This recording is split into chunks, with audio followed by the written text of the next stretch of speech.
When I became pregnant again, I expected to cruise through it, no problem, to another blissful home water birth. I got this. I remember that exact peak of stress, though. I was 31 weeks pregnant and had allowed myself to become too stretched between work, family, and school. I'll just relax tomorrow, I thought. But the next morning, my amniotic fluid started leaking, and then suddenly I was on strict bed rest at the hospital until she was born 3 weeks later, and then we had a premature baby in the NICU. I cried seeing my floppy baby sprawled out on the NICU bed, breathing tube aggressively squished to her face, IVs already broken into her fragile preemie skin. I could tell. Her little body looked distressed. I sang to her and covered as much of her body as I could with my hands, trying to soothe her. Oh, I wanted to pick her up so bad. I was desperate to ease that experience for her. Her strength and resiliency shined. I saw her face soften as she heard my voice and felt my touch. The next day, I finally got to start holding her, all her tubes and wires still attached.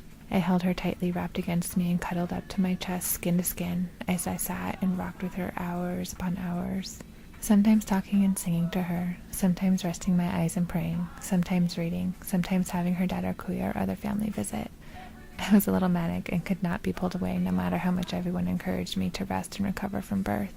It was always a mad rush to go eat, use the bathroom, pump, let my providers check on me, and get back to my baby as soon as possible.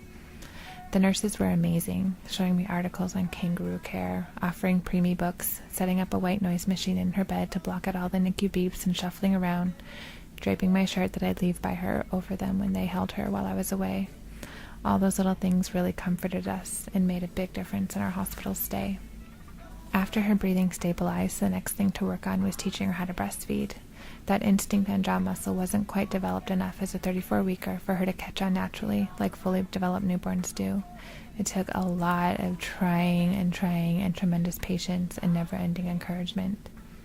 I really do believe the skin-to-skin time helped her a lot, though. I'd hold her to my breast as she was getting her tube feedings of my milk. I'd put drops on her lips and around my nipple to help guide her. I pumped to make sure that my supply still came in strong, since she wasn't feeding from me right away. The nurses helped me collect every drop of early milk with syringes and fed it to her.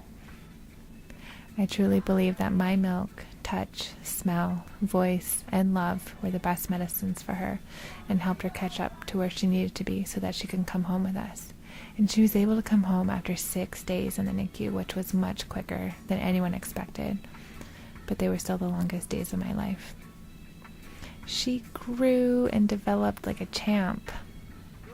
I was only able to care for her the way that I did because of the incredible support surrounding me.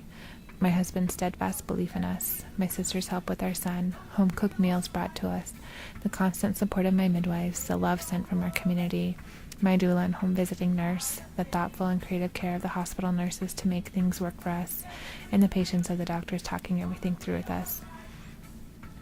It was hard not to blame myself or think about what I should have done differently to prevent her traumatic early arrival, but we don't always know the reasons for premature births. My Manu, my tough baby girl, she continues to inspire me every day. I'm okay. Manu, that's cool.